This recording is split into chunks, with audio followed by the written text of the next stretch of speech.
चलो हम place of supply पढ़ रहे थे। प्लेस ऑफ सप्लाई में आगे देखो सर, अगला है place of supply services provided by admission to any event और अम्यूजमेंट पार्क। ये पढ़ने से पहले एक बार जितना अभी तक पढ़े उसको रिवाइज कर लेते हैं और ऊपर समरी से रिवाइज करेंगे।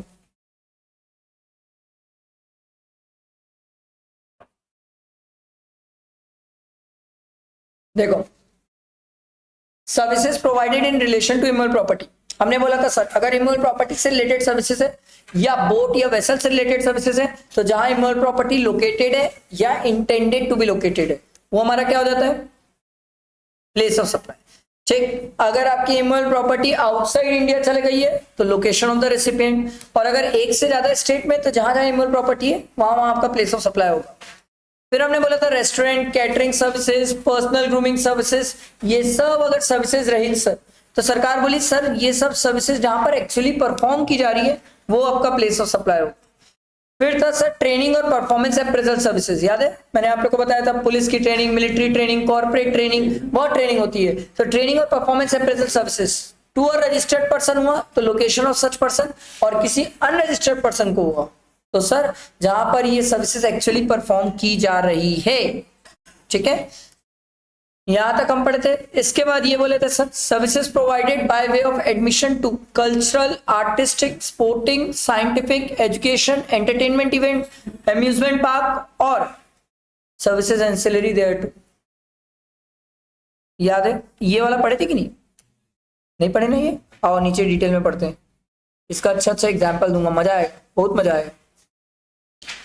Admission to event, amusement park और अदर प्लेसेस, देखो cultural, artistic, sporting, science, educational, entertainment, अपन वो आजकल जाते हैं कि नहीं, कंसर्ट जाते हैं, स्टैंड अप जाते हैं, अभी जाते हो कि नहीं? तो सर सरकार ने बोला यही तो बोल रहे हैं, admission to various types of event, cultural, artistic, sporting, world cup match देखने चल जाओ, साइंटिफिक, एजुकेशनल, ठीक है, एंटरटेनमेंट, कुछ भी अगर ये सब आप देखने जा रहे हो, ठीक है, या इनसे रिलेटेड कोई एंसिलरी सर्विस है, मैं बोला नहीं समझा, एंसिलरी सर्विस कैसे हो सकती है इनसे रिलेटेड? सरकार बोली क्यों, कभी तू स्टैंड अप गया तो वहां पर खाने पीने का नहीं मिलता है क्या? मैं बोला मिलता है, क्या बात करते हो, बिल्कुल मिलता है।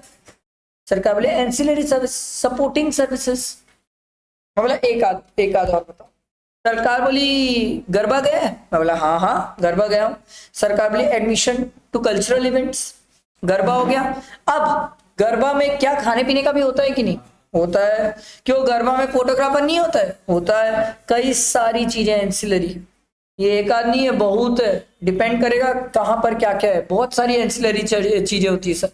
ठीक है, तो इन्होंने बोला sir where the event is actually held shall be the place of supply. अगर नहीं समझा, सरकार बोली जहां पर ये इवेंट हो रहा है ना वही प्लेस ऑफ सप्लाई है, जहां ये इवेंट हो रहा है। मैं बोला सर इवेंट तो कहीं भी हो सकता है। सरकार बोली जहां इवेंट होगा वो प्लेस ऑफ सप्लाई है। आप समझो म्यूजिक कंसर्ट्स होते हैं, ठीक है, प्रेगनेंट्स होते हैं, ठीक है, अभी क्या बोलते हैं आईसीए का नेशनल कॉन्फ्रेंस हुआ था, जहां पर भी ये सब इवेंट्स में जा रहे हो, जहां इवेंट होगा वही आपका प्लेस ऑफ सप्लाई है। एडमिशन टू है, एडमिशन टू, हम जा रहे हैं उस इवेंट पे, समझ आ रही है बात? बैठा दिमाग में? इन्होंने बोला सर एंसिलरी सर्विसेज मतलब ऐसी सपोर्टिंग सर्विसेज जो उस इवेंट को सपोर्ट करती हो, मेन नहीं हो, एंसिलरी हो, सपोर्टिंग सर्विसेज हो। मैं बोला नहीं समझा। सरकार बोली देख आईसीआई नेटकॉन करवाता है, सिकासा ग्रुप नेटकॉन कराता है, नेटकॉन में लोग जाते हैं, अब नेटकॉन में जाओगे तो खाने पीने की भी सर्विसेज होती है वहां पर, एंसिलरी सर्विसेज, सपोर्टिंग सर्विसेज। नेटकॉन लोग खाने पीने नहीं जाते हैं, नेटकॉन स्टूडेंट्स का होता है, बट वहां खाना पीना एंसिलरी सर्विसेज है। आज ये बात समझ, ये बात अलग है स्टूडेंट खाने पीने ही जा रहे हैं, ये बात अलग है, समझ आई बात? एंसिलरी सर्विसेज, सपोर्टिंग सर्विसेज जो मेन इवेंट को सपोर्ट करती हो, समझ आया? भाई गरबा करने जा रहे हो तो गरबा करने जा रहे हो, खाने थोड़ी जा रहे हो गरबा में, आ रही बात समझ? बैठा दिमाग में? अगला प्लेस ऑफ सप्लाई और services provided by organising an event. ऊपर और नीचे में क्या अंतर है? ऊपर में तो किसी ने इवेंट ऑर्गेनाइज किया था, मैं घुसा था उस इवेंट में, नीचे तो मैं ही ऑर्गेनाइज कर रहा हूं इवेंट।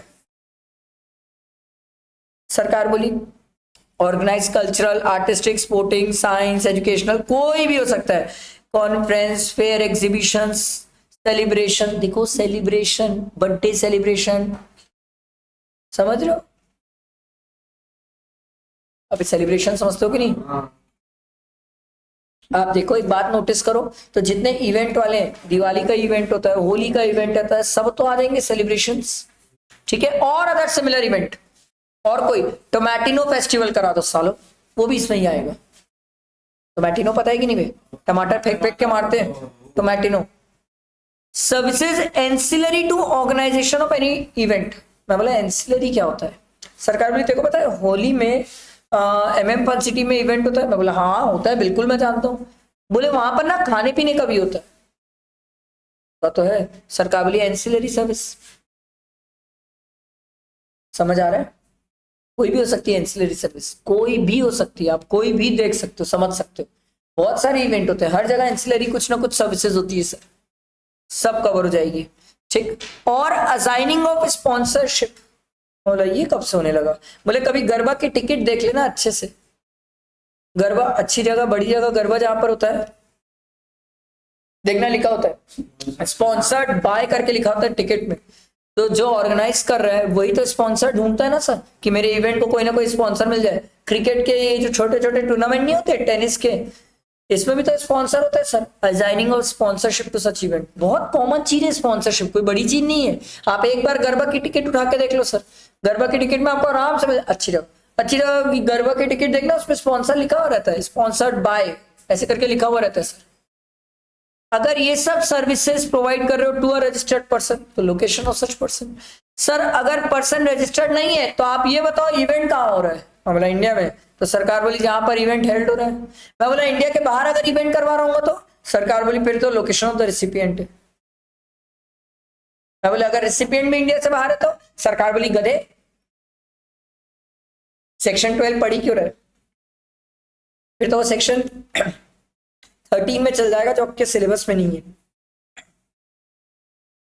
अपन जितने भी केसेस पढ़ रहे हैं, सप्लायर और रेसिपिएंट दोनों इंडिया में होते हैं। अगर दोनों में से एक भी बाहर हो गए तो अभी आपके इंटर के सिलेबस में नहीं है। आ रही बात समझ?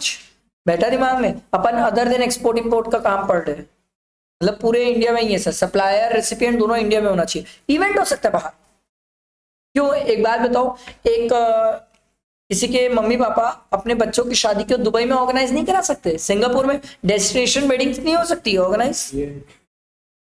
आजकल तो बड़े बड़े फिल्म स्टार बाहर ही कर रहे हैं ना सर। समझ आई बात? बैठा दिमाग में? बाहर करा दिए तो location of the recipient, India में है तो जहां इवेंट हेल्ड हो रहा है, अगर अनरजिस्टर्ड पर्सन है तो, और रजिस्टर्ड है तो? आप मेरे को बताओ MM फन सिटी रजिस्टर्ड है कि नहीं? MM फन सिटी सब गए हो सालों, MM फन सिटी रजिस्टर्ड है कि नहीं? रजिस्टर्ड है बे, पागल हो क्या? MM फन सिटी का 20 लाख से कम है? पागल हो क्या बे? कहीं ज्यादा है 20 लाख से साल भर में। आप कई पार्क देख सकते हो, डिज्नीलैंड,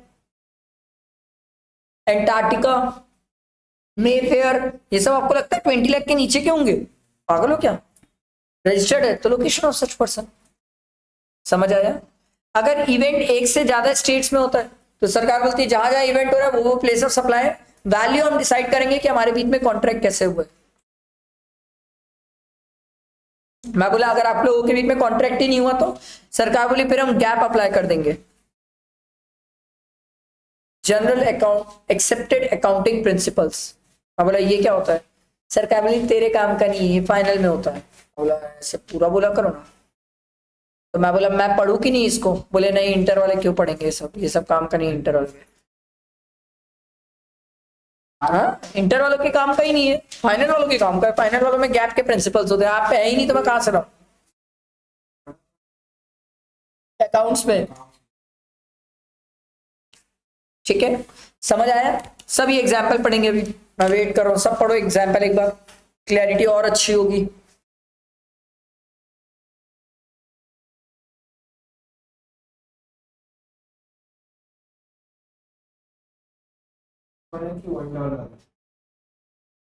अबे ऐसे डॉलर नहीं है वो,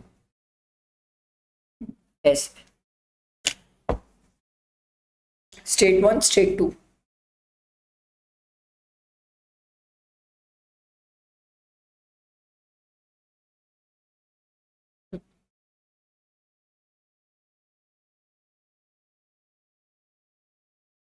ये भी 5 नहीं है ऐसे।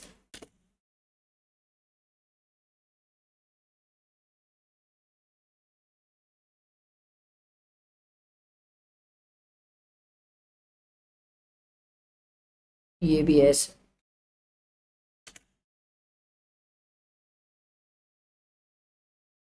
समझ आई कहानी? बहुत सिंपल है, जहां जहां इवेंट हो रहे हैं वो प्लेस ऑफ सप्लाई है। वैल्यू कैसे डिसाइड करेंगे? आप मेरे को बताओ सर, कहां पर कितने इवेंट्स हो रहे हैं, उस बेसिस में बांट देंगे सर, जहां जितने इवेंट्स हो रहे हैं। समझ आया? अगला है place of supply bye way of transportation of goods. मैं बोला है ये क्या है भाई? सरकार बोली क्यों ट्रांसपोर्टेशन ऑफ गुड्स नहीं होता? मैं बोला अबे पागल है क्या, बहुत इजीली होता है ट्रांसपोर्टेशन ऑफ गुड्स। मैं बोला जितने भी स्टूडेंट सीएसीएमए में रजिस्टर्ड है उनकी भी तो बुक्स आई है ना सर, ट्रांसपोर्टेशन ऑफ गुड्स। सरकार बोली टू अ रजिस्टर्ड पर्सन। मैं बोला नहीं नहीं, ये तो स्टूडेंट थे, ये सब कहाँ रजिस्टर्ड है? सरकार बोली नहीं नहीं, हम तो बता रहे हैं अगर दो बिजनेसमैन है और दोनों अगर रजिस्टर्ड है तो लोकेशन ऑफ सच पर्सन। इसको काट दो, ये जबरदस्ती है। टू अ रजिस्टर्ड पर्सन मतलब लोकेशन ऑफ सच पर्सन। मतलब मान लो मैं किसी दिल्ली वाले को माल बेचा और दिल्ली वाला जिसको माल बेचा वो रजिस्टर्ड पर्सन है, तो सरकार बोलती है वो बंदा रजिस्टर्ड है तो लोकेशन ऑफ सच पर्सन। तेरा प्लेस ऑफ सप्लाई कहां हो जाएगा? दिल्ली। तेरा प्लेस ऑफ सप्लाई कहां हो जाएगा? दिल्ली। क्लियर हुआ सबको?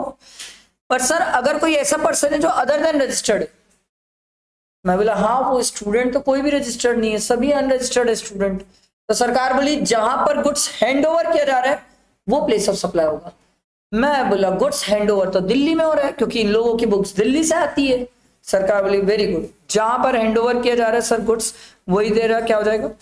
Place of supply. आप समझो मैं भी तो अपनी बुक सेल करता हूं, मैं भी तो अपनी बुक्स बाहर प्रोवाइड करता हूं, तो सरकार बोलती है आप जिनको बुक्स प्रोवाइड करते हो क्या वो कस्टमर है? मैं बोला हाँ वो सब स्टूडेंट ही होते हैं। सरकार बोली अनरजिस्टर्ड है। मैं बोला हाँ। सरकार बोली कहां से बेचता है? मैं बोला मैं तो रायपुर में रहता हूँ, रायपुर से बेचता हूँ। सरकार बोली very good, place of supply क्या होगा? रायपुर। प्लेस ऑफ सप्लाई क्या होगा? रायपुर। सप्लायर कहाँ का है? रायपुर। क्या लगेगा? सीजीएसटी और एसजीएसटी। समझ आई कहानी? बैठा दिमाग में? अरे समझ आया? मैं चाहता हूं ये एक एग्जांपल पढ़ो, बहुत प्रैक्टिकल है यार। दिन रात आप देखते रहे हो सर, इतना माल आ रहा है जा रहा है। छत्तीसगढ़ में रोज रोज कुमारी टोल में 1 से 2 लाख ट्रक आती जाती है। इतनी ट्रकें जाना आना है सर, इतनी। आप सिंपल ये चेक करना भैया रजिस्टर्ड है तो बताओ, अनरजिस्टर्ड है तो बताओ।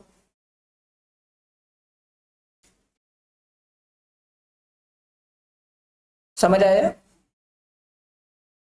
क्लियर हुआ ये सबको?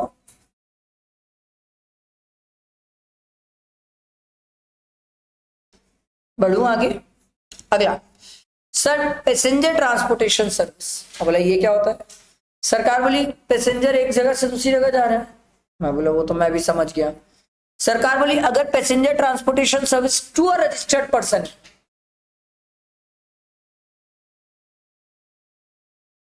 Passenger transportation service to a registered person है, लोकेशन ऑफ सच पर्सन। मैं बोला नहीं समझा।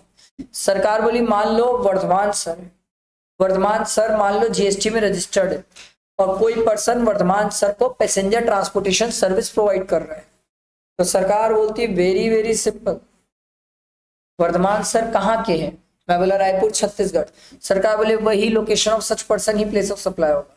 मैं बोला मान लो अगर सामने वाला रजिस्टर्ड नहीं है तो? सरकार बोली फिर जहां से वो आदमी बैठता है वो प्लेस ऑफ सप्लाई होता है। क्योंकि आप समझो, आपको क्या लगता है रायपुर छत्तीसगढ़ से अयोध्या बस नहीं जा रही है?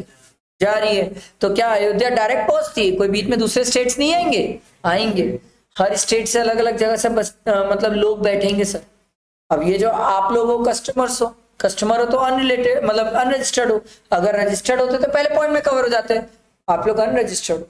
तो सरकार बोली जो आदमी जहां से बैठा वो प्लेस ऑफ सप्लाई है। मैं लोकेशन ऑफ सप्लायर क्या होगा? सरकार बोली इसमें क्या डाउट है, लोकेशन ऑफ सप्लायर में जहां से बस चली वही तो सप्लायर होगा ना सर, वहीं से तो चालू करेगा बस। समझ आया? क्लियर हुआ सबको?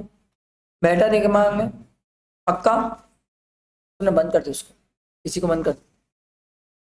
अगला देखो, ये और मस्त है सर, ये और जबरदस्त है, बहुत प्रैक्टिकल है। मान लो मैंने किसी को कूपन दिया, बम्पर ऑफर दिया और गिफ्ट दिया, और मैंने उसको बोला भाई सुन, जैसे आपको अच्छा एक एग्जांपल देता हूं। अच्छा, पैसेंजर ट्रांसपोर्टेशन मतलब आप सिर्फ ये मत समझना, बस ट्रेन फ्लाइट सब आ जाएगा इसमें, सब आ जाएगा। तो आप चेक कर लेना सामने वाला रजिस्टर्ड है कि अनरजिस्टर्ड है। अपन सब तो अनरजिस्टर्ड है, बट अगर कोई रजिस्टर्ड हुआ तो फिर अलग कहानी है। समझ आया? अब देखो मस्त है, मैं एयर इंडिया में क्या बोलते हैं टिकट बुक किया। एयर इंडिया वाले ने बोला भाई सर हम आपको एक टिकट फ्री दे रहे हैं। बोला अच्छा, कहाँ जाऊं इससे? बोले सर आपको जहां जाना है। मैं बोला कब यूज कर सकता हूँ? बोले आप फ्यूचर में जब चाहे तब आप इसको यूज कर सकते हो। बोले ये बड़ी जबरदस्त चीज है यार। मैं बोला ऐसे तो कई ऑफर्स निकलते हैं, कई ऑफर्स निकलते हैं कि जहां पर आप अभी एक बार टिकट बुक करो तो फ्यूचर में एक फ्लाइट टिकट जाने की आपको फ्री मिलती है, जहां पर भी आप जाना चाहो जा सकते हो। Where the right to passage is given for future use and the point of embarkation is not known। हमें पता नहीं हम कहां से बैठेंगे, हम तो कहीं से भी फ्लाइट यूज कर सकते हैं सर एक बार के लिए। तो सरकार बोलती है अगर ये रजिस्टर्ड पर्सन को देंगे तो location of such person, registered के अलावा देगा तो सरकार बोलती है क्या सामने वाले का आपके पास एड्रेस है? बोला हाँ, तो लोकेशन ऑफ द रिसिपिएंट। अगर आपका एड्रेस भी नहीं है उसके पास तो फिर सप्लायर का जो लोकेशन होगा वही प्लेस ऑफ सप्लाई हो जाएगा। हमें एड्रेस देखना पड़ेगा। क्या लगता है एड्रेस रहता होगा कि नहीं रहता होगा? जनरली एड्रेस रहता है। जब लकी ड्रॉ वगैरह रहता है ना, तो लकी ड्रॉ वगैरह के केस में शायद हो सकता है आपका एड्रेस आप उसके पास ना हो, शायद, जरूरी नहीं है, बट ज्यादातर आजकल लोग एड्रेस लिखवा लेते हैं, कोई भी किसी से भी एड्रेस लिखवा लेता है। समझ आया? क्लियर हुआ? अब देखो इन्होंने मस्त बोला सर, जाना और आना दोनों अलग अलग जर्नी है। बोले वाह, ये तो किसी बच्चे को ही पता है। सरकार बोली नहीं नहीं नहीं, ये हमें बोलने की जरूरत थी। बोला क्यों? बोले सुन, मान ले तू कस्टमर है, ठीक है, तू यहाँ से मुंबई जा रहा है और मुंबई से वापस छत्तीसगढ़ आएगा, छत्तीसगढ़ से मुंबई, मुंबई से छत्तीसगढ़। अब अगर हम ये दोनों को अलग अलग जर्नी नहीं मानते तो तू क्या बोलता? जहां से मैं बैठा, जहां से मैं बैठा, कहां से बैठा? रायपुर छत्तीसगढ़ से बैठा। और दोनों जर्नी को तू क्या मानता? एक मानता। एक मानता तो जहां से तू बैठा कहां से? रायपुर से। तो जाना आना दोनों जर्नी अगर तू एक मानता तो तेरा प्लेस ऑफ सप्लाई क्या हो जाता? रायपुर। पर हमने बोला दोनों अलग अलग है, जाना और आना अलग अलग है। तो सरकार बोली जाने के टाइम पे रायपुर, आने के टाइम पे मुंबई, क्योंकि मैं बैठा कहां से हूं? मुंबई से। समझ आया? बैठा दिमाग में? सर दोनों को सेपरेट जर्नी ट्रीट करना है, अलग अलग मानना है। समझ आया? तो एक आदमी बोला सुनो सुनो मेरा एक डाउट है, कंटिन्यूअस जर्नी क्या होती है? सरकार बोली एकदम simple example, Vardhaman sir Prayagraj जा रहे थे, रायपुर से प्रयागराज की डायरेक्ट फ्लाइट है ही नहीं। मतलब वाह मैं कैसे जाऊं? सरकार बोली तू वाया नागपुर होते हुए जा सकता है। वाया नागपुर मतलब पहले नागपुर स्टॉप होगा उसके बाद प्रयागराज जाएगा। मैं बोला तो मैं क्या करूं? सरकार बोली जा टिकट खरीद, तो वो तेरे को दो टिकट देगा, वो तेरे को दो टिकट देगा। मतलब दो टिकट मतलब तू बोलना उनको मेरे को प्रयागराज जाना है, तो वो क्या करेगा पहले तेरे को रायपुर छत्तीसगढ़ से नागपुर की देगा और नागपुर से फिर क्या करेगा प्रयागराज की देगा। मैं लिटरली ये चीज हुई है, हम तो गए तो दो टिकट देता है हमें। सरकार बोली ये देख तू यहां से नागपुर, नागपुर से प्रयागराज, ये कंटिन्यूअस जर्नी है, ये कंटिन्यूअस जर्नी है, तू लगातार जा रहा है। सरकार बोली इसमें बीच में कोई भी स्टॉप ओवर नहीं होना चाहिए। बोले स्टॉप ओवर क्या होता है? स्टॉप ओवर नहीं होना चाहिए, तेरा वहां पर तू रुक नहीं जाना। मैं बोला समझ नहीं आया। बोले सुन, तू यहां से नागपुर गया, तू बोला नागपुर में एक दिन स्टे करूंगा उसके बाद अगले दिन प्रयागराज जाऊंगा। सरकार बोली इस केस में ये कंटिन्यूअस जर्नी नहीं हुई, ये स्टॉप ओवर हो गया। समझ आया? आराम से। मैं बोला समझो, मैं अगर यहां से बैंकॉक जाना चाहता हूं तो यहां से पहले दिल्ली, दिल्ली से बैंकॉक होता है, ठीक है, कनेक्टिंग फ्लाइट होती है। तो मेरा क्वेश्चन ये था ये कंटिन्यूअस जर्नी है कि नहीं? सरकार बोली पहले तू बता, तू दिल्ली में रुकेगा? बोला नहीं नहीं नहीं नहीं, मैं दिल्ली में क्यों रुकूं, मेरे को तो बैंकॉक जाना है। सरकार बोली तेरे को कितनी टिकट इशू हुई है? मैं बोला 2 टिकट। मैं बोला 2 टिकट होने से आप उसको अलग अलग मानते हो? सरकार बोली नहीं, टिकट 2 हो 4 हो उससे हमें फर्क नहीं पड़ता, हम ये चेक करते हैं क्या तू दिल्ली में उतरेगा कि नहीं उतरेगा, तू दिल्ली में रुकेगा कि नहीं रुकेगा। अगर तू दिल्ली में रुकता है, उतरेगा, वहां स्टे करेगा, उसके बाद तू फिर बैंकॉक के लिए अलग फ्लाइट लेगा, तो सरकार बोली फिर वो स्टॉप ओवर है। स्टॉप ओवर मतलब जहां पर पैसेंजर डिसएम्बार्क, फ्लाइट से उतर जाता है या तो दूसरे कन्वीनियंस में जाने के लिए या अपनी जर्नी तोड़ देता है सर टू लेटर पॉइंट। समझ आ रहा है? आज नहीं जाऊंगा, कभी और जाऊंगा। क्लियर हुआ? तो मैं बोला हाँ, नहीं नहीं, फ्लाइट से उतरने से सिर्फ नहीं होगा, वो बोल रहा है सर उतरने के बाद ब्रेक कर रहा है अपनी जर्नी या डिसएम्बार्क कर रहा है, either to transfer to another convenience or break his journey for a certain period in order to resume at later point. बाद में आगे चलने की चालू करूंगा। यहां से दिल्ली में उतर गया और दिल्ली में उतर के बोला अब अभी बैंकॉक नहीं जाऊंगा, कल जाऊंगा बैंकॉक, तो वो स्टॉप ओवर हो गया। उसकी 2 घंटे में फ्लाइट थी, उनको इशू पहले से, अब वो रीशेड्यूल हो गई कल के लिए, तो फिर नहीं तो उसमें उसकी कोई गलती थोड़ी क्या, तो कुछ नहीं होगा, वो तो कंटिन्यूअस जर्नी थी। आप समझो क्या होता है जनरली, जैसे मैं यहाँ से नागपुर जाऊंगा, कई बार सेम फ्लाइट से ही हम आगे प्रयागराज चल जाते हैं, कई बार फ्लाइट चेंज हो जाती है। जनरली इंटरनेशनल में फ्लाइट चेंज हो जाती है क्योंकि इंडिया के अंदर तो चलो चल जाता है, इंटरनेशनल फ्लाइट्स अलग होती है, तो इंटरनेशनल फ्लाइट चेंज हो जाती है। तो कई बार क्या होता है, हम एक फ्लाइट से उतरते हैं, फिर 1-2 घंटा वेट करते हैं वहीं पर एयरपोर्ट में, फिर दूसरी फ्लाइट पकड़ लेते हैं।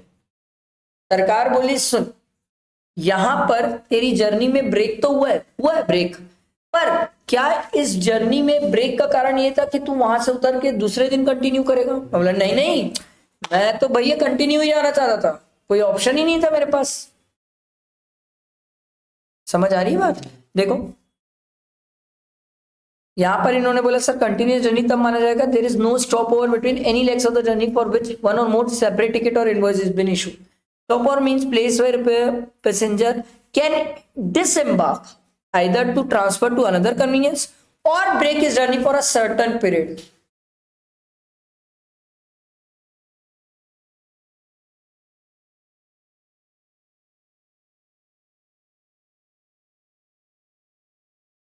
लेटर पॉइंट ऑफ टाइम, देखो फ्लाइट कनेक्टिंग फ्लाइट थी, 1-2 घंटा रुकना पड़ा तो सरकार बोली ठीक है, पर अगर कनेक्टिंग फ्लाइट नहीं थी, यहां से नागपुर गया, नागपुर में जाके रुक गया, फिर उसके बाद अगले दिन प्रयागराज गया, तो स्टॉप ओवर हो जाएगा। समझ आया? पढ़ो ये एग्जाम्पल।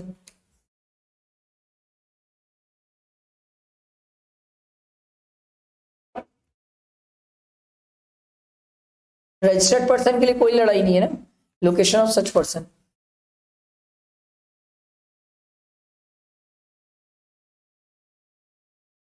पढ़ो उसके अच्छे एग्जाम्पल्स है, बहुत प्यारे एग्जाम्पल्स, इसको रीड करो, अच्छी अंडरस्टैंडिंग होगी सर।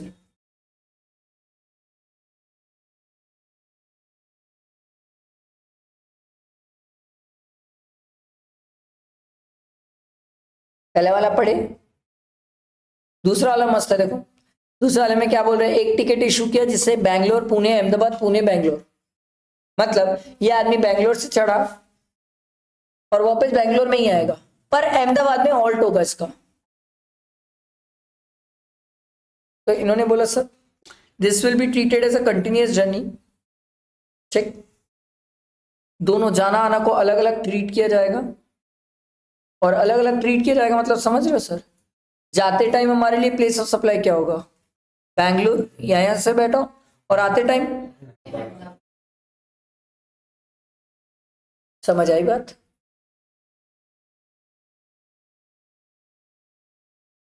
समझ आया? किसी को डाउट है तो पूछो। आसान भाषा में हॉल्ट नहीं होना चाहिए, स्टे नहीं होना चाहिए आपका, स्टे होगा तो स्टॉप ओवर हो जाएगा। ठीक है, आप एयरपोर्ट से निकल गए, आराम से रुके हो, बिंदास रुक गए हो कहीं पर, तो फिर तो स्टॉप ओवर है। सारी बात समझ।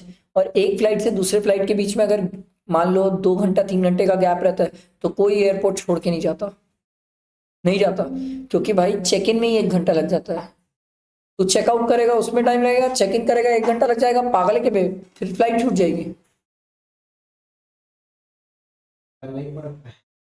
अरे समझ, बैठा दिमाग में। ये देखो, एन एयरलाइन में issue a seasonal ticket containing 10 leaves which could be used any time for travel between two location in the country। आपको पासेस दिए कि लो भाई ये 10 टिकट रखो, इस 10 टिकट को आप कभी भी कहीं भी यूज कर सकते हो। ये अच्छा एग्जाम्पल है। ये तो बहुत प्यारा एग्जाम्पल है। दिल्ली में मेट्रो कार्ड बनता है, सुने हो? हाँ, मेट्रो कार्ड क्या फिक्स है कि इसी जगह से यूज होगा? नो, वो मेट्रो कार्ड तो आप कहीं भी यूज कर सकते हो, जहां जहां मेट्रो जा रही है वहां वहां मेट्रो कार्ड यूज होता है सर, यही बोल रहे हैं। अरे समझ, सिंपल। तो इन्होंने बोला सर ये सब चीजें फिक्स ही नहीं होती है। आप मेरे को ये बताओ ना, क्या पता है कि किसके पास मेट्रो कार्ड है तो वो कहाँ से यूज करने वाला है? नहीं। जब पता ही नहीं है तो सरकार बोलती भैया इस केस में हम पहले से नहीं बता सकते। तो मैं बोला फिर कैसे करोगे? सरकार बोली देख रजिस्टर्ड पर्सन है तो लोकेशन ऑफ सच पर्सन, कोई दिक्कत नहीं है, बट अनरजिस्टर्ड है तो पहले ये बता उसका एड्रेस है कि नहीं है तेरे पास। एड्रेस है तो लोकेशन ऑफ द रेसिपिएंट, और अगर एड्रेस ही नहीं है तेरे पास तो फिर सप्लायर का लोकेशन ले लेंगे। आ रही बात समझ? क्लियर हुआ सबको? अगला, place of supply of services on board a convenience. ये क्या है? सबसे बड़ी प्यारी चीज है। आप लोग कभी सुने हो कि फ्लाइट वगैरह में हमें मूवी वगैरह की फैसिलिटीज मिलती है? सुने हो? मूवी गाना ये सब फैसिलिटीज मिलती है। सरकार बोली बस वही बोल रहे हो, service on board a convenience including vessel, aircraft, train, motor vehicle, सब में। अभी तो वंदे भारत चल रही है ना, उसकी फैसिलिटीज अच्छी है, कई अच्छी अच्छी ट्रेनें चलती है, उसमें बहुत अच्छी अच्छी फैसिलिटीज होती है, फर्स्ट क्लास में तो गजब फैसिलिटीज होती है। सरकार बोली first schedule point of departure place of supply हो जाएगा उसको। बोला नहीं समझा। सरकार बोले देख यहां से वंदे भारत जा रही थी, वंदे भारत रायपुर से जा रही थी दुर्ग, ध्यान से सुनना, वंदे भारत जा रही थी, सॉरी रायपुर से जा रही थी नागपुर, ठीक है? तो नागपुर जा रही थी तो बीच में दुर्ग भी पड़ा। अब वर्धमान सर रायपुर से बैठे और सौरभ दुर्ग से बैठा। सरकार बोलती है हमें फर्क नहीं पड़ता वर्धमान सर और सौरभ कहां से बैठ रहे हैं, हमें ये बताओ ये वंदे भारत ट्रेन चलना कहां से चालू हुई है, वहां से हम मान लेंगे कि ये प्लेस ऑफ सप्लाई होगा। ये सर्विसेज आपको मिली है सर ऑन बोर्ड, मूवी देखने की या कोई भी सर्विसेज जो आपको मिली है सर। आप समझो आपको ये मजाक लग रहा है, मजाक नहीं है, सोच के देखो 1 मिनट के लिए। क्रूज शिप सोचो, क्रूज शिप, जहां से क्रूज शिप चलना चालू हुई है ना वहां पर मान लिया जाएगा प्लेस ऑफ सप्लाई। मुंबई से गोवा जा रही है ना क्रूज शिप, तो सरकार बोलती है मुंबई से चली, Mumbai is the place of supply क्योंकि वहीं से डिपार्चर हुआ इसका। समझ आ रहा है? ये तो छोटा सा था। इंटरनेशनल क्रूज शिप भी होती है सर जो एक से ज्यादा कंट्रीज घूम लेती है। तो भैया कोई कहीं से भी बैठे, फर्क नहीं पड़ता कौन किस कंट्री से बैठ रहा है। इन्होंने बोला भैया वो शिप कहां से चली वहां से मैटर करेगा, मान ली प्लेस ऑफ सप्लाई, फर्क नहीं पड़ता सर वो शिप कहां से कहां घूम रही है। समझ आई बात? प्लेस ऑफ सप्लाई फिर बीच में चेंज हो सकती है? नहीं होगी, कभी नहीं होगी, first schedule point of departure है। मान लो कहीं गई XYZ कंट्री में, वहाँ पे एक दिन तो पूरा स्टे हुआ, फिर वहां से कहीं और दूसरी कंट्री में गई, अगर स्टे हुआ तो ये खत्म हो जाएगा ना, तब तो फिर कहानी खत्म हो गई। सारी बात समझ, स्टे में हमें देखना पड़ेगा। जैसे मैं आपको एक बता रहा हूँ, एक क्रूज शिप है या इंडिया में, इंडिया से भी चलती है, इंडिया से भी होते हुए जाती है, एक क्रूज शिप है जो आपको कितने कंट्रीज घुमाती है। छोड़ो क्रूज शिप, एक बस है, आपको पता है कि नहीं, दिल्ली से चलती है एक बस जो आपसे 15 लाख रुपए लेती है और 18 कंट्री घुमाती है। Country country country country country, state नहीं बोल रहा हूँ साले, स्टेट तो ये चिल्लर 15 लाख लेगी मेरे से स्टेट घुमाने का, तो जा पढ़ना मारो। कंट्री 18 कंट्री घुमाती है और 15 लाख रुपए लेती है। ये दिल्ली से चलती है बस, 1.5 महीना, 45 डेज, 45 या 90 दिन है, मेरे को एग्जैक्ट याद नहीं है, एग्जैक्ट याद नहीं है, गूगल कर लेना, बहुत फेमस है। और आपको मैं बता रहा हूँ पूरी बुकड रहती है, पूरी बुकड है, बहुत पहले से बुकिंग करनी पड़ती है उसमें।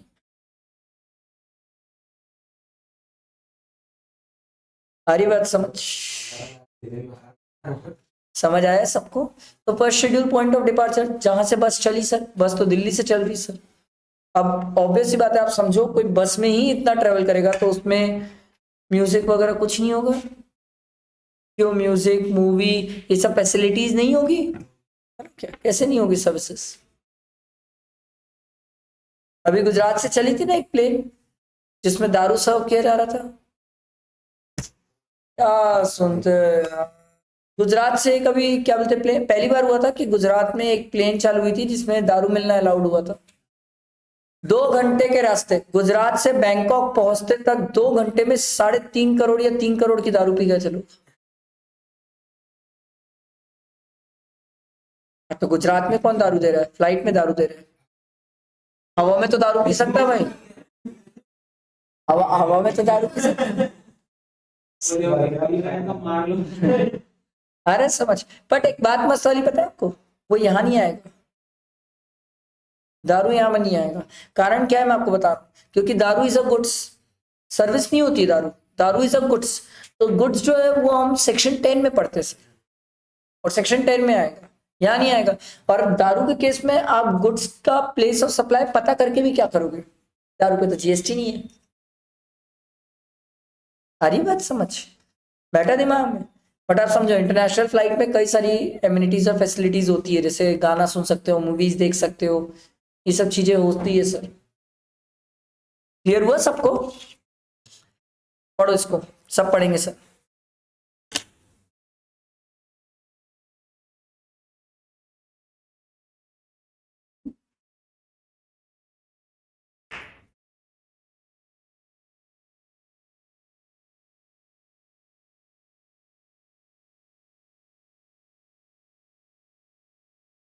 ये आपको वही समझाएंगे कि गुड्स और सर्विसेज दोनों में अलग अलग तरीका होता है पता करने का।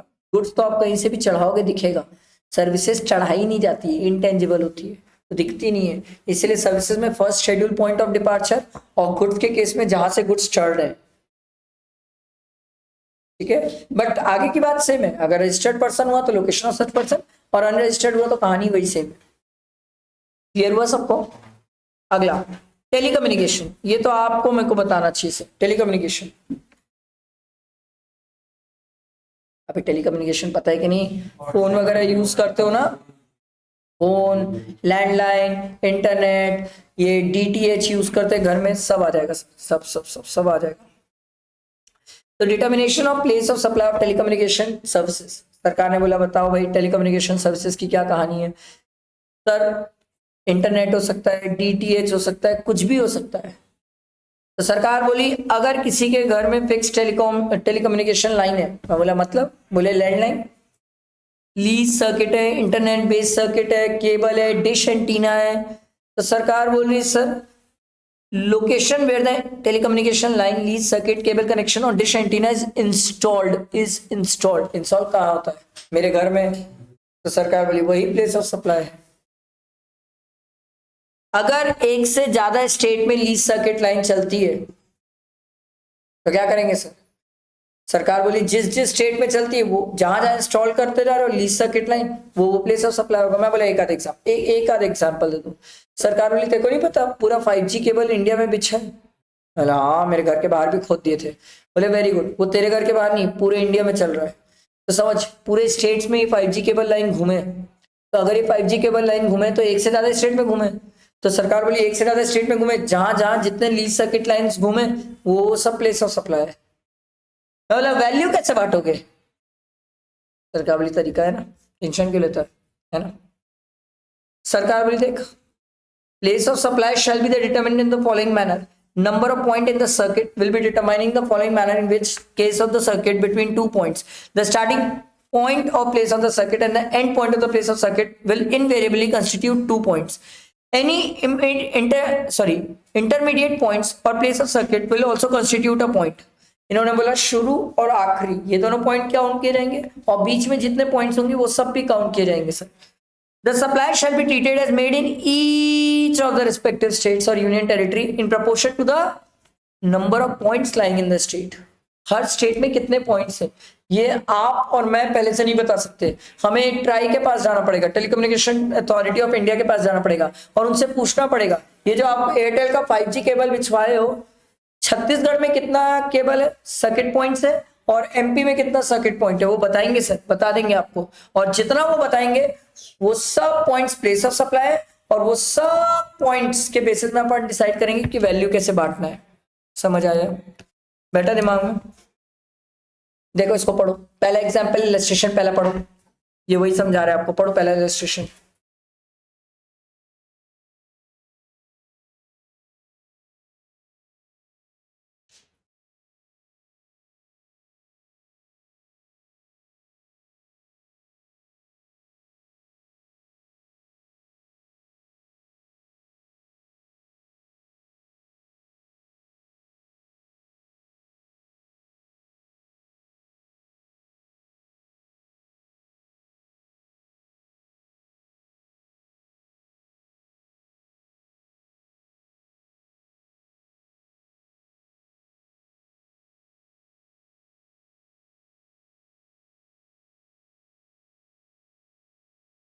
पढ़े पहला, पढ़ो पढ़ो, मजेदार है ये।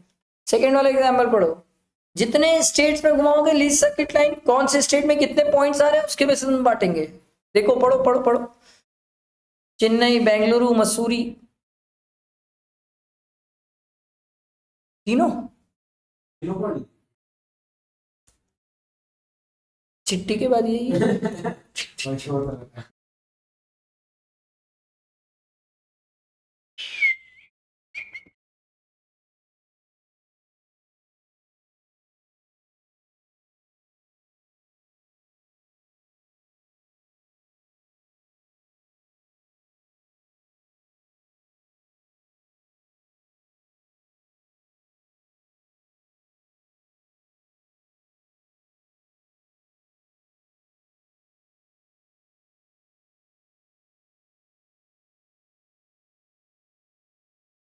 हम्म, तभी तभी तभी तभी तभी ये पढ़ चुका है ना जीएसटी मेरे साथ, सबसे पहले ये जीएसटी ही पढ़ा है मेरे साथ। ईश्वर को कैसा हाँ, ये जीएसटी पढ़ चुका है मेरे साथ। समझा तो भाई, पाठ करो, समझ नहीं आता। चलो देखो, postpaid mobile connections, postpaid mobile connection में सरकार बोलती कोई लड़ाई नहीं है। मतलब क्यों? सरकार बोली गधे पोस्टपेड में बिल आता है। बोला हाँ। सरकार बोली जब बिल आता है तो तेरे को नहीं पता चलेगा location of the billing address of the recipient? बोला इजीली पता चलेगा। सरकार बोली वही प्लेस ऑफ सप्लाई है। मैं बोला तो क्या प्रीपेड में लड़ाई है? बोले बहुत, प्रीपेड में बहुत लड़ाई है। बोले वाह, इसमें काय की लड़ाई है? बोले तेरे को पता है एक जमाना हुआ करता था जहां पर प्रीपेड के लिए हम सेलिंग एजेंट रीसेलर से जाके प्रीपेड के वाउचर्स लेते थे।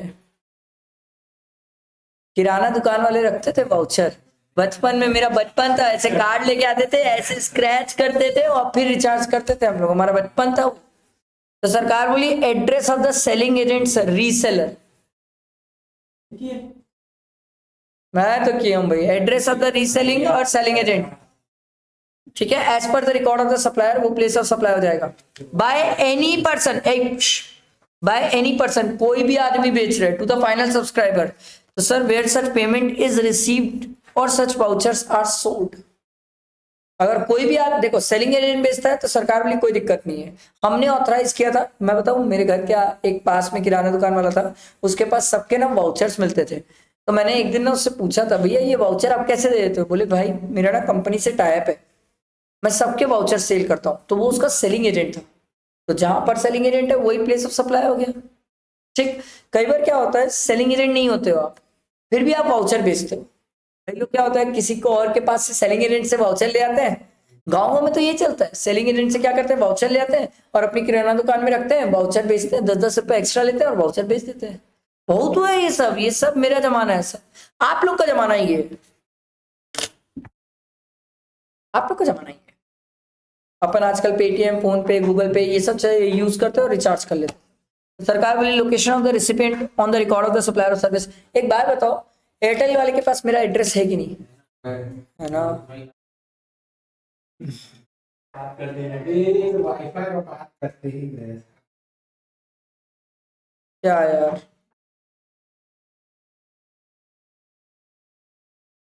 और वाटर को भी चलाते हैं। चलो, लाइट नहीं है तो क्या हुआ, अपन पढ़ते हैं। मैं नहीं दिखूंगा, मेरी वॉइस रहेगी, ठीक है, और रिकॉर्डिंग में प्रॉपर सब चीजें रहेगी। आप ध्यान से सुनते रहना, आप लोगों के पास बुक से टिक करते रहना, ठीक है। तो अभी जो ये इंटरनेट वाली सर्विस, ठीक, इंटरनेट वाली सर्विसेज में सिंपल इन्होंने बोला सर आज अपन कोई भी रिचार्ज, चाहे आप करो चाहे मैं करूं, रिचार्ज अपन क्या करते हैं, इंटरनेट के थ्रू करते हैं। तो अगर इंटरनेट के थ्रू कर रहे हैं तो सरकार बोलिए location of the recipient of service. क्या एयरटेल वाले के पास मेरा एड्रेस है? ऑब्वियस सी बात है सर, मैं जब सिम के लिए अप्लाई किया था तो अपना आधार कार्ड दिया हूं सर, तो उसके पास मेरा एड्रेस है। सरकार बोली वो जो एड्रेस है ना वही प्लेस ऑफ सप्लाई है। समझ आया? आगे देखो, इन अदर केसेस, इसके अलावा कोई और केसेस रहा तो सरकार बोलती है address of the recipient as per the records of the supplier of service. Address of the recipient ले लेंगे, इसके अलावा और कोई केस रहा तो। अगर रेसिपिएंट का एड्रेस ही नहीं है सर, तो फिर तो सर सप्लायर को पकड़ेंगे सर प्लेस ऑफ सप्लाई के लिए। जहां पर लोकेशन ऑफ सप्लायर है वही प्लेस ऑफ सप्लाई हो जाएगा। समझ आया? अगला देखो, place of supply of any banking और other financial services include stock broking services. Sir आजकल तो ये बहुत तेजी से चल रही है ना सर, अपन बैंक की सर्विसेज लेते हैं, डीमैट अकाउंट खोल के बैठे हैं, स्टॉक ब्रोकिंग की सर्विसेज होती है, फाइनेंशियल सर्विसेज होती है। सरकार बोली ये सब सर्विसेज के केस में location of the recipient of service on the record of the supplier of service shell be the place of supply. मेरा एक क्वेश्चन है, एक बात बताओ, बैंक वालों के पास मेरा एड्रेस है कि नहीं है? मैं जिस बैंक में भी अकाउंट खुलवाया हूँ क्या उसके पास मेरा एड्रेस होगा कि नहीं? सरकार बोली वो जो एड्रेस है वही प्लेस ऑफ सप्लाई है। ऑब्वियस सी बात है। एक बात बताओ, डीमैट अकाउंट खुलवाया होगा तो डीमैट अकाउंट खुलवाते टाइम क्या मैंने आधार और पैन नंबर दिया होगा? यस। तो क्या डीमैट अकाउंट खोलते टाइम मेरा एड्रेस उनके पास है कि नहीं है? तो वही मेरा प्लेस ऑफ सप्लाई है। फिर सेकंड केस इन्होंने बोला सर मान लो अगर रिसिपिएंट ऑफ सर्विस का एड्रेस नहीं हुआ तो फिर location of supplier of service. अगर एड्रेस नहीं हुआ तो जो कि प्रैक्टिकली पॉसिबल नहीं है। आज हर बैंक और जहां भी आप अकाउंट खुलवाने जाओ आपका एड्रेस उनके पास होगा सर। आ रही बात समझ? क्लियर हुआ? अगला है इंश्योरेंस सर्विसेज। सरकार बोली इंश्योरेंस सर्विसेज किसको प्रोवाइड की जा रही है? मैं बोला रजिस्टर्ड पर्सन, तो लोकेशन ऑफ सच पर्सन। मैं बोला रजिस्टर्ड पर्सन को इंश्योरेंस सर्विसेज कैसे हो सकती है? सरकार बोली सुन, एक आदमी है जो बिजनेस करता है और बिजनेस करता है तो वो अपने स्टॉक का इंश्योरेंस करा रहा है, गलत तो नहीं कर रहा है। अब वो आदमी बिजनेस पे रजिस्टर्ड है जीएसटी में, तो सरकार बोली registered person location of such person. मैं बोला अगर रजिस्टर्ड नहीं रहा तो सरकार बोली location of the recipient of service on the record of the supplier of services. एक बात बताओ, ध्यान से सुनना, वर्तमान सर ने अपना लाइफ इंश्योरेंस कराया है, मैं जीएसटी में रजिस्टर्ड नहीं हूं, मैं सेकंड वाले पॉइंट में आ रहा हूं। मेरा एक क्वेश्चन है, मैं जिनसे लाइफ इंश्योरेंस कराया हूं, क्या लगता है आपको कि उनके पास मेरा एड्रेस होगा कि नहीं? अबे है ना, कैसे नहीं है? मैं दिया उनका आधार कार्ड और पैन कार्ड। सरकार बोली location of the recipient of service. Location of the recipient of service क्या है सर? रायपुर छत्तीसगढ़ मेरा। तो समझ आ रहा है? बेटर दिमाग में। इंश्योरेंस कंपनी कहीं की भी हो सकती है, इंश्योरेंस कंपनी कहीं की भी, उससे फर्क नहीं पड़ता, जिसको सर्विस दे रही है वो बंदा कहाँ का है। समझ आया? बेटा दिमाग में। अगला, place of supply of advertising services. क्या अपन गवर्नमेंट को एडवर्टाइजिंग सर्विसेज प्रोवाइड करते हैं? यस। सरकार बोले गवर्नमेंट तो बहुत ज्यादा एडवर्टाइजिंग सर्विसेज ले रही है। मैं बोला एक आध एग्जांपल दूं। सरकार बोले बेटी बचाओ बेटी पढ़ाओ, आत्मनिर्भर भारत, मेक इन इंडिया, क्या बोलते हैं, जागो ग्राहक जागो। गवर्नमेंट ही है जो भयानक सारी सर्विसेज लेती है सर, बहुत सारी सर्विसेज लेती है। समझ आ रही बात? तो सर इन्होंने बोला place of supply shall be taken in each of the state. जितने स्टेट में गवर्नमेंट ने सर ये एडवर्टाइजिंग की सर्विसेज ली है, हर स्टेट क्या माना जाएगा? Place of supply. आपको क्या लगता है गवर्नमेंट स्टेट वाइज करती है कि पूरे इंडिया लेवल पे करती है सर? डिपेंड करेगा कौन सी गवर्नमेंट है सर। सेंट्रल है तो पूरे इंडिया लेवल पे रहा, स्टेट गवर्नमेंट तो अपने स्टेट में ही करेगी सर। अब मेरे को अगर राजस्थान को प्रमोट करना है टूरिस्ट के लिए तो मैं छत्तीसगढ़ में क्यों करूंगा भाई, राजस्थान में करूंगा ना सर। आ रही बात समझ? बट अगर सेंट्रल गवर्नमेंट करेगी तो पूरे इंडिया लेवल पे प्रमोट करेगी सर। समझ आ रही बात? तो इन्होंने वही बोला। देखो वैल्यू कैसे डिसाइड किया जाएगा सर? हर स्टेट में कितनी सर्विसेज प्रोवाइड की जा रही है उसके बेसिस में डिसाइड किया जाएगा, वो अपन अभी नीचे सीखेंगे सर।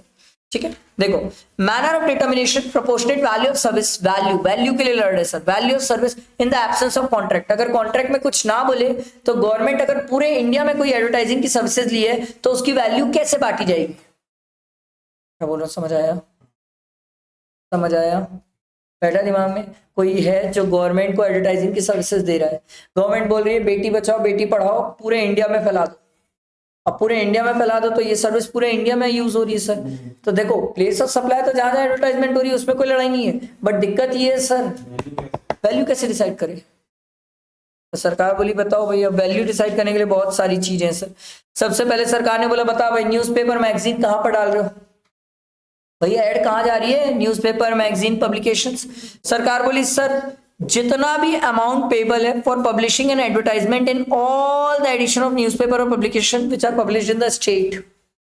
एक स्टेट में कितने मतलब एक स्टेट में कितने न्यूज़पेपर बट रहे हैं और कितने न्यूज़पेपर में आपकी ऐड छप रही है, समझ आ रही है बात। अब देखो एक छोटा सा एग्जांपल देता हूँ, दैनिक भास्कर छत्तीसगढ़ में भी चलता है, दैनिक भास्कर एमपी में भी चलता है। सरकार बोली ये बता दैनिक भास्कर में तूने ऐड दिया, मैं बोला हाँ मैंने दैनिक भास्कर में ऐड दिया। गवर्नमेंट बोली मैंने दैनिक भास्कर में ऐड दिया। सरकार बोली ये बता छत्तीसगढ़ में कितना दैनिक भास्कर बिका और एमपी में कितना दैनिक भास्कर बिका। आप मेरे को ये बताओ ये पता चल जाएगा कि नहीं पता चलेगा, चल जाएगा ना, कैसे नहीं पता चलेगा, इजीली पता चलेगा। आराम से दैनिक भास्कर वाले से जाके पूछो वो बता देगा कि छत्तीसगढ़ में कितने सब्सक्राइबर है दैनिक भास्कर के और एमपी में कितने हैं सर। समझ आया, क्लियर हुआ। मैं चाहता हूँ ये इलस्ट्रेशन पढ़ेंगे सब। ABC is a government agency, पढ़ो इसको, पढ़ो पढ़ो पढ़ो मजा आएगा। इसी में दिया हुआ है बेटी बचाओ बेटी पढ़ाओ। एक न्यूज़पेपर जो दिल्ली पुणे मुंबई लखनऊ जयपुर सब जगह घूम रहा है।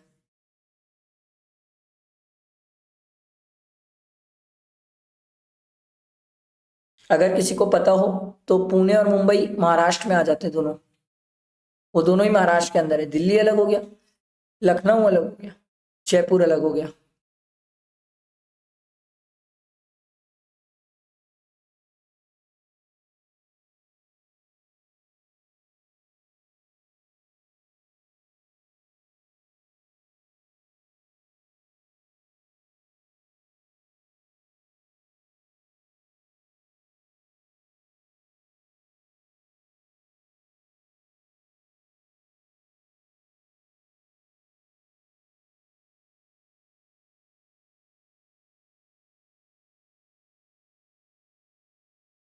पढ़े, समझ आया। अगला देखो, advertisement through printed material like pamphlet leaflet diaries calendars T shirts, government in सब में ऐड करवा रही है। आजकल तो ये बहुत ट्रेंड पे हो गया सर, ये सब चीजें तो बहुत ज्यादा ट्रेंड पे हो रही है। कैलेंडर्स वगैरह में होते हैं, लीफलेट्स पैम्पलेट्स, पैम्पलेट्स तो आप लोग जानते ही हो सर। सरकार बोली सिंपल है सर, कितने नंबर ऑफ पैम्पलेट डिस्ट्रीब्यूट हो रहे हैं स्टेट्स में बता दो। ये चुनाव का तो सबसे अच्छा एग्जाम्पल है। चुनाव आता है पैम्पलेट डिस्ट्रीब्यूट कराते हैं ना सर, वो पैम्पलेट में आपको आपका टोकन नंबर वो बताते हैं कि आपका बैलेट नंबर क्या है, आपको यहाँ पर जाके देना है। बीजेपी अलग देती है, कांग्रेस अलग दे रही है। अभी देखिए हो कि नहीं। सरकार बोली वेरी गुड, जहां जितने आप बांट रहे हो ना सर उस नंबर के बेसिस में बांटेंगे हम। इलस्ट्रेशन पढ़ेंगे सब पढ़ेंगे। इसमें स्वच्छ भारत का एग्जाम्पल दिया है, 1 लाख पैम्पलेट बंटवाए थे सर, जो हरियाणा यूपी राजस्थान में बटेगा। तो each state place of supply, place of supply के लिए नहीं लड़ रहे हम, वैल्यू के लिए लड़ रहे हैं। जहां जितना पैम्पलेट बटेगा वहां उतनी वैल्यू होगी। जैसे इसने एग्जाम्पल में लिया 20 50 और 30, तो 20,000 पैम्पलेट एक जगह गया, 50,000 एक जगह गया, 30,000 एक जगह गया। तो इन्होंने बोला 1 लाख को भी ऐसे ही बांट दो, 20 50 और 30 में बांट दो। समझ आया। अगला है होर्डिंग। होर्डिंग याद है, होर्डिंग कल ही पढ़ाया था। होर्डिंग वगैरह बोर्ड वगैरह में होर्डिंग लगवा रहे हैं सर। सरकार बोली भाई अब देखो जिस स्टेट में जितनी होर्डिंग्स लगे, जिस स्टेट में जितनी hoardings other than those on trains, trains नहीं, होर्डिंग, होर्डिंग लगाना, बिल बोर्ड लगवाना, ठीक है। सरकार बोली सर जितने स्टेट्स में ये चलेगा उतने स्टेट्स में वैल्यू रहेगी। एग्जाम्पल पढ़ेंगे सब। अक्षर भारत का एग्जाम्पल दिया हुआ है। 4 मेट्रोज के सामने लगवाया है इन्होंने होर्डिंग, दिल्ली मुंबई चेन्नई कोलकाता।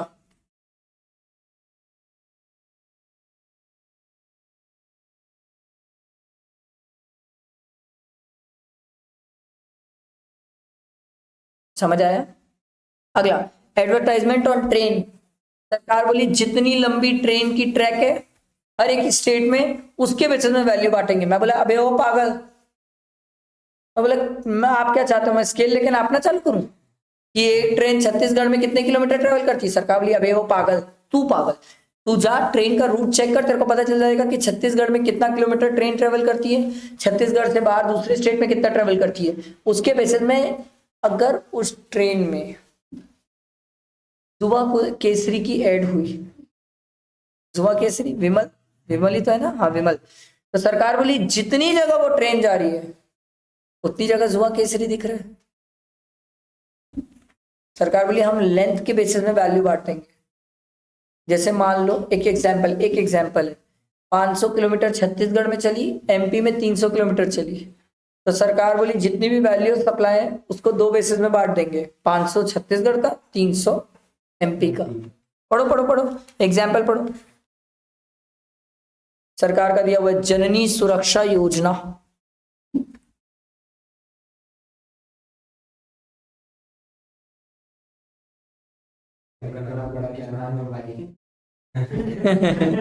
ट्रेन का नाम बड़ा है, Hazrat Nizamuddin Vasco da Gama Goa express, जो दिल्ली हरियाणा यूपी एमपी महाराष्ट्र कर्नाटका गोवा। अबे कितना लंबा नहीं चल रही है, सिंपल सी बात है सर। मैं तो वही बोलूंगा जहां जितना लंबा लेंथ कवर करेगी उसके बेसिस में बांट देंगे। समझ आया। अगला, advertisement on the back of the utility bills of oil and natural gas company on the basis of billing address of the customers. मैं बोला ये नहीं समझा।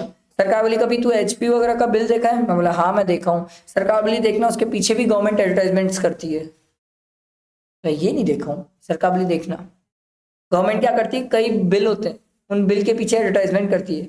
ये तो गवर्नमेंट का दिया हुआ है, आप चाहो तो एयरटेल का भी देख सकते हो। एयरटेल अपने बिल के पीछे एडवर्टाइजमेंट करता है, सब करते हैं, सब करते हैं, सब।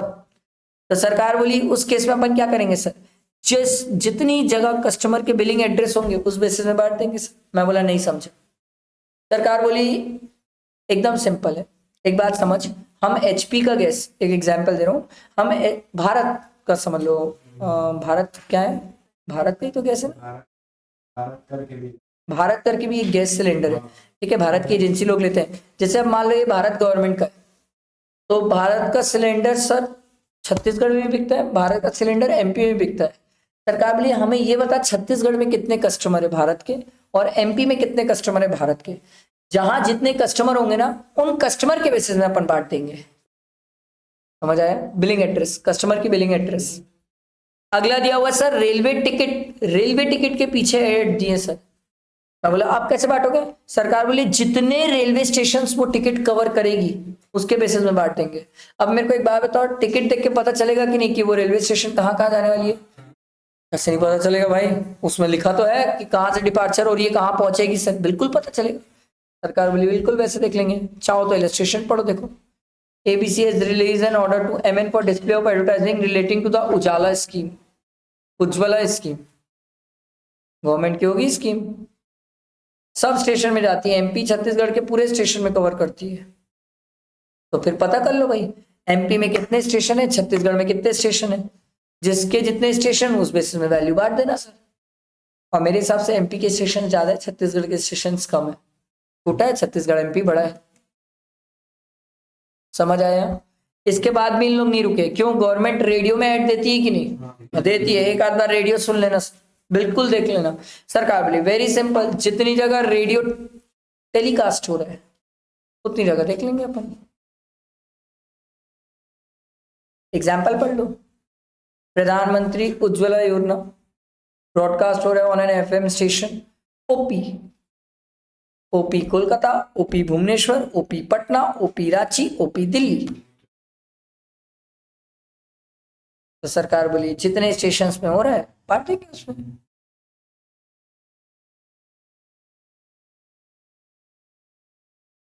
अगला, क्या टेलीविजन में गवर्नमेंट ऐड करती है कि नहीं?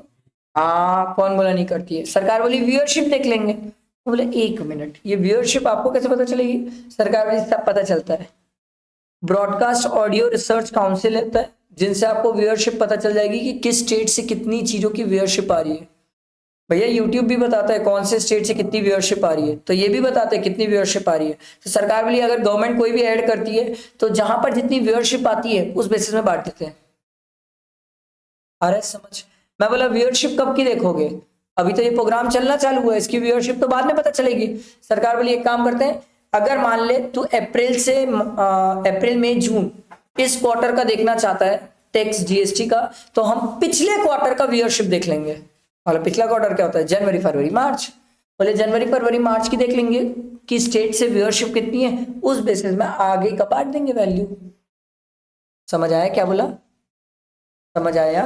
अगर अपन को अप्रैल मई जून का बांटना है तो अप्रैल मई जून में अगर मैं कोई प्रोग्राम टेलीकास्ट करूंगा तो उसकी व्यूअरशिप अभी तो नहीं पता चलेगी, जून खत्म होने के बाद ही पता चलेगी। सरकार बोले ऐसे में तो वैल्यू तू बांट नहीं पाएगा, अप्रैल मई जून में तो तू जीएसटी नहीं देगा ऐसे में। तो सरकार बोले एक काम कर, तू जनवरी फरवरी मार्च की व्यूअरशिप देख ले और उस बेसिस में तू बांट दे। मतलब पिछले क्वार्टर का देख के इस क्वार्टर में व्यूअरशिप के बेसिस में बांट देंगे अपन। समझ आया, बैठा दिमाग में। अब एक आदमी बोला सर मेरी जो व्यूअरशिप है एक से ज्यादा स्टेट्स कवर कर देती है।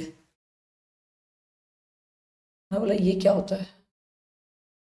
सरकार बोली महाराष्ट्र बहुत बड़ा है, महाराष्ट्र में मुंबई आ जाता है, पुणे आ जाता है, बहुत आ जाता है। तो सरकार बोली इस केस में फिर अपन क्या करेंगे। नहीं, सरकार बोली महाराष्ट्र की एक एग्जांपल है, महाराष्ट्र की व्यूअरशिप 2 लाख है, एक एग्जांपल है, महाराष्ट्र की व्यूअरशिप 2 लाख है। तो सरकार क्या करेगी, सरकार बोली एक काम करते हैं महाराष्ट्र के अंदर चलते हैं, मुंबई और पुणे दोनों की पॉपुलेशन चेक कर लेते हैं,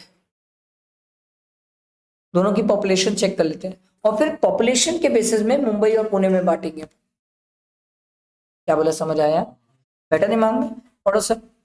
सर अगर एक से ज्यादा स्टेट या यूनियन टेरिटरी कवर कर रहा हूं तो व्यूअरशिप फिर कैसे होगा sir, on the basis of population, ratio of population देखी जाएगी सर। समझ आया सबको। मैं चाहता हूँ ये इलस्ट्रेशन पढ़ो अच्छे से पढ़ना सर इसको।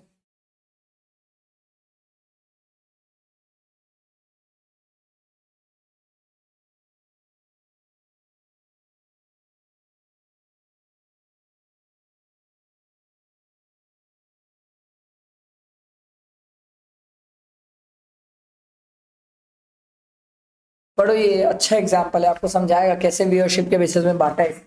पढ़ो। व्यूअरशिप देखा, फिर व्यूअरशिप देखने के बाद आपको पता चला एक से ज्यादा स्टेट कवर पे, तो उसने बोला भाई पॉपुलेशन पता कर लो।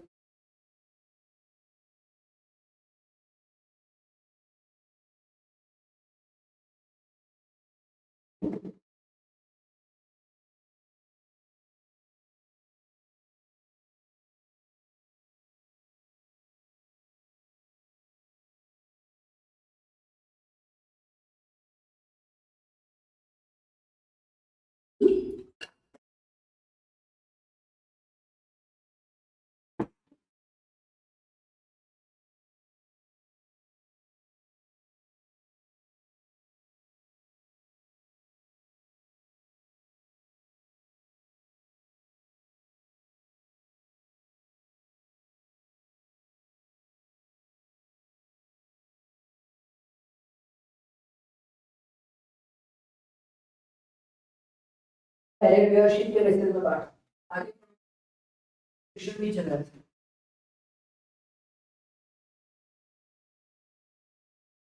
अभी तक इस लेवल के क्वेश्चंस नहीं आए सर, ये लेवल बहुत ज्यादा है, क्योंकि आपको ये लग रहा है छोटा, बट जब इसके क्वेश्चन बनाएंगे ना, क्वेश्चन बनाएंगे क्वेश्चन इजी होते हैं बट बड़े होते हैं, कैलकुलेशन आते हैं। पहले व्यूअरशिप देखना पड़ता है, फिर पॉपुलेशन देखते हैं। समझ आया सबको। अगला देखो, सिनेमा हॉल।